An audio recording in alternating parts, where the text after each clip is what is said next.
Alright, in this video I'm going to be talking about the mind, the human brain, yes, the thing that connects us to our conscious and reality that we know so little about, but at the same time have, control over to an extent. And what I want to talk about regarding the human mind is that the human mind is often something that people overlook in a sense that it's trainable. It's like any other muscle. And I know that sounds cliche because you hear that a lot. People may not understand what that actually means, but I'm going to explain what that means. Um, the human mind is a muscle that can be trained in a sense that if you, like, for example, if you run, right? If you run 30 minutes a day and you, like, continue to, like, up 1 minute every week, and then, like, over time, you realize that you're in an hour of running now and it doesn't feel any different than the 30 minutes that you were running. It's because of the fact that you went up 1 minute every single week. It took you a long time, but overall, it built your tolerance to the point where now you can run twice as much as you were running without even feeling fatigued. And you have no clue how you even, like, it feels weird that you can do that now, but you built it up over time, so that's how you can do it. That's why it's possible. The mind is the same way, but instead of running physically, you need to think mentally. Like, whether it be observing things around you, reading labels, taking in knowledge, thinking about certain scenarios, how certain outcomes can occur. It doesn't matter what it is. You need to think and you need to use your brain to the maximum capacity. Because the first time you really use your brain to the max, I'm not gonna lie to you, I feel like the majority of you have not used your brain to the maximum capacity. Everybody's too afraid to think because people say thinking is hard. No, thinking is necessary.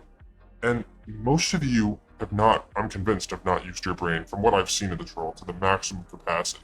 And for the first time, if you really use your brain to the maximum capacity for the first time and genuinely strain your brain by thinking, observing, and taking in knowledge and, overall just having your own assessments of everything at all the same time, you'll start to find that you get tired and your brain starts to get fatigued and your head starts to hurt and you don't even know what to do or think because like you're so tired and you're like, I haven't even done anything physical. Why am I so tired? Your brain thinking itself is a physical like act. Like it tires you in the same way that running will. Because of the fact that your brain is underdeveloped in a sense that you have not trained it the right way, given it the healthy amount of like the right foods or overall the right nutrition that you should be consuming, or that you just haven't used it as much as you should be. And I believe that that's something that everybody talks about how you need to get in shape, how you need to be like. I agree with that. I made a video on it. Like being in shape is a must in my opinion. It's something that's not an option. But being like training your brain just as hard as you train your body is also a must. You need to be able to have a strong, flexible, creative mind because that will benefit you in a way that you can't even fathom right now. Like, you ever want to just walk in a room? Like, you ever done that thing where, like, you're in high school and you want to, like, say this thing to this girl to make her laugh and you practice it all the night before and then you go to school the next day and you get ready to say that thing and you see her and you're all excited and you go to say it and you, like, mess it up and, like, everybody laughs at you and you're like, what, like, you're, like, confused. Like, you're not even embarrassed yet because you're so confused because you had rehearsed this thing multiple times and you're like, what's going on? It's because you rehearsed it. Like, the act of rehearsing it is going to make you trip up. When it comes to the brain, like, doing something over and over again when it comes to the brain is actually not like ideal.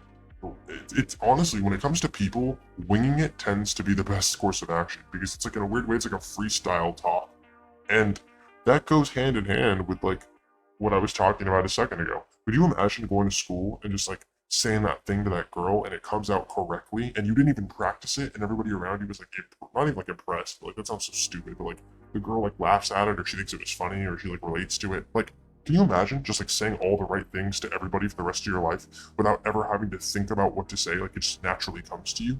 That's learning human behaviors. That's learning brainwaves. That's learning how to stimulate a person's mind based off of getting in their head and seeing the things that they like to think about and then presenting them with those things in real time.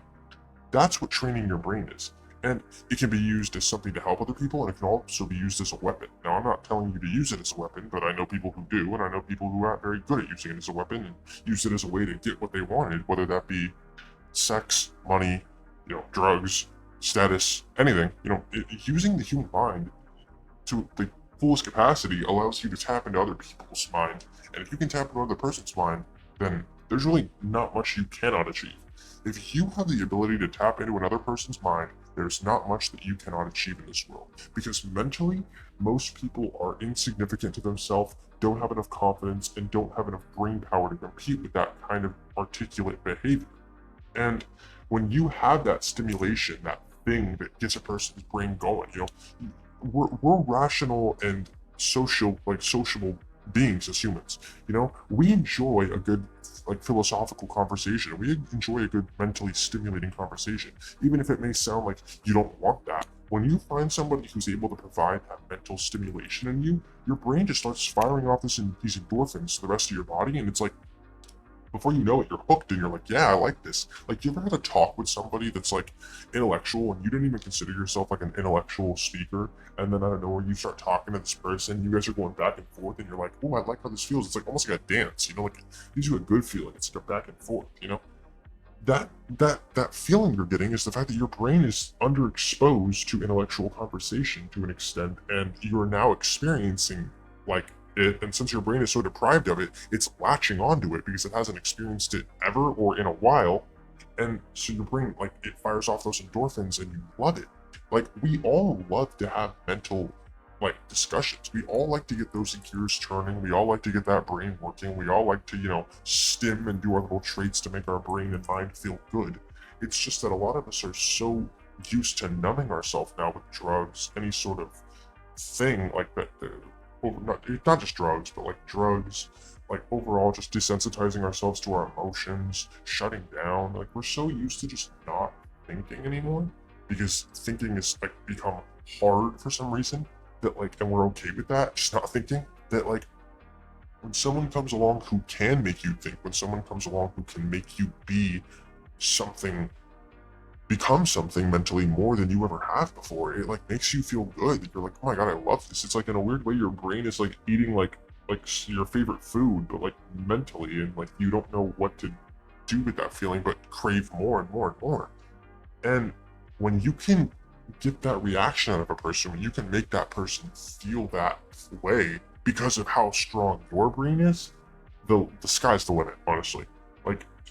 And that's going to take time because I'm not saying I'm the best at it, but I've practiced it and I still am learning it, and I've been learning it for years, but I've gotten way better at it than I was originally.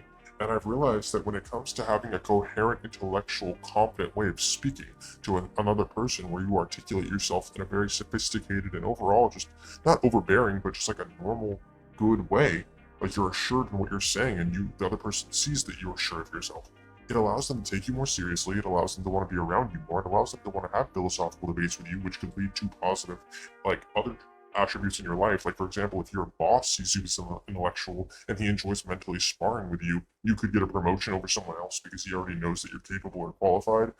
It could literally bring so many opportunities. So I think people vastly underestimate the mind because of the fact that, okay, somebody on a motorcycle is really cool. But anyway, back to what I was saying. I think people vastly underestimate training the human mind because we're told by these red pillars and overall self-improvement coaches that the first thing we need to do is train our body, which in my opinion, dude, somebody is so cool. Anyway, I agree with that. I agree that we should train, training the body is the first step. That's what they say, strong body, strong mind. And it's true. I think that the first step to any person, going into any sort of self-improvement is to get in shape. But it doesn't stop there. And I think people are so focused on looks now because of the whole black pill thing and even the red pill thing. People are focused on getting in shape because of red pill, and people are focused on, viewing or getting their, I know that was stupid, but contorting their face to make it look better for black pill looks maxing. And I think we've lost sight of the fact that intellect plays just as much of a role. I'm not gonna lie, in my opinion, looks are about 70% of it. Maybe a little bit less, but I say 70% are looks. And the other 30% make up not just personality. They make up personality, charm, charisma, intelligence. But intelligence is one of the main ones. Think about it. If you're imagine being somebody who looks really good, especially as a dude who looks really good, and a girl thinks that you look really good, but they assume you're stupid because you look good. People do that. They'll assume you're dumb because you look good. They come up to you and you just start not obviously spouting all this philosophical crap to them, and they think that you're arrogant now because you think you're smarter than them. But not making them feel stupid, but at the same time showing them that you're smart. Like, imagine what that will do to a girl. Like, when she already likes the way you look, and then she comes up to you and finds out that you're also intellectual. That'll blow her mind.